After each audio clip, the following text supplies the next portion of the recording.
আমার ইতালির লাইফের বেস্ট ট্রিপ এক্সপিরিয়েন্স শেয়ার করব আজকে। হ্যালো এভরিওয়ান, আসসালামু আলাইকুম। ইতালির প্রবাস জীবন হয় 8 বছর, আর এই 8 বছরে এই প্রথম আমার বাসায় আমার কোনো রিলেটিভ বেড়াতে আসছে।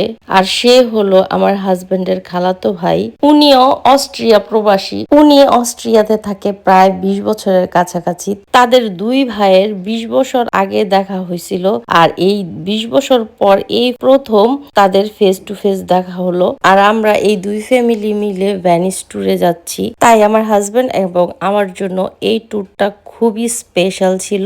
আমরা সকাল 6টায় রওনা হই এবং 7:10-এর ট্রেনে উঠি, আর 11:40 নাগাদ আমরা ভেনিস পৌঁছে যাই। প্রায় 6 ঘন্টার এই জার্নিটা জুড়ে ছিল বাচ্চাদের খেলাধুলা, আনন্দ, আড্ডা, গল্প আর পুরনো স্মৃতির গল্প।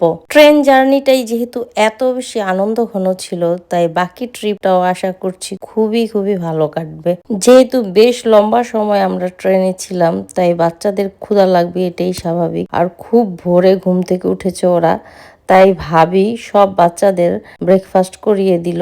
বাচ্চারা খুব আনন্দ নিয়ে খাচ্ছিল আর খেলা করছিল। ওদের দেখতে এত বেশি ভালো লাগছিল। আলহামদুলিল্লাহ, জীবনের সুন্দর স্মৃতির ঝুড়িতে এই ভ্যানিস ট্রিপটা থাকবে সারা জীবন। প্রতিটি মানুষের জীবনে এমন সুন্দর কিছু স্মৃতি থাকা অবশ্যই জরুরি, আর আমার লাইফে এই ভ্যানিস ট্রিপের স্মৃতি থাকবে সারা জীবন। ভাইয়া আর ভাবি অসম্ভব সুন্দর মনের মানুষ। তারা এত বেশি মিশুক আর জয়ফুল যে আমাদের জার্নিটা আরো বেশি সুন্দর ছিল তাদের গল্পতে আর আড্ডাতে। আর সবচেয়ে বেশি মজা পাচ্ছিলাম, বাচ্চারা কোনো সিটেই 5-10 মিনিটের বেশি বসতেছিল না, আর ওদের জন্য আমরাও বসতেছিলাম না। কিছুক্ষণ পর পর সবাই সিট চেঞ্জ করতেছিলাম, আর বাচ্চারা এখানে সেখানে যাচ্ছিল।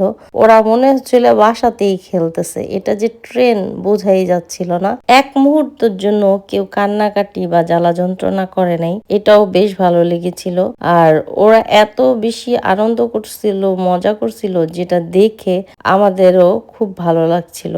আর সেই সুযোগে আমরাও বেশ অনেক আড্ডা গল্প করে নিলাম। ওরা 4জন এত সুন্দর করে মিশে গেছে, মনেই হচ্ছে না এটা ওদের ফার্স্ট মিট। এই প্রথম ওরা একে আরেকজনকে দেখছে। এটাও খুব ভালো লাগছে।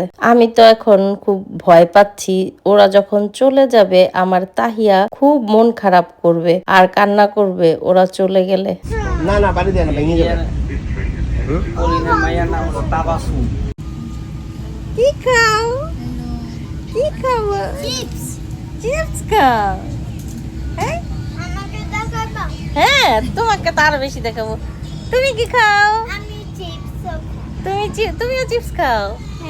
ওই যে তাসনু, এই যে তাসনুবা ব্যস্ত মোবাইলে নক।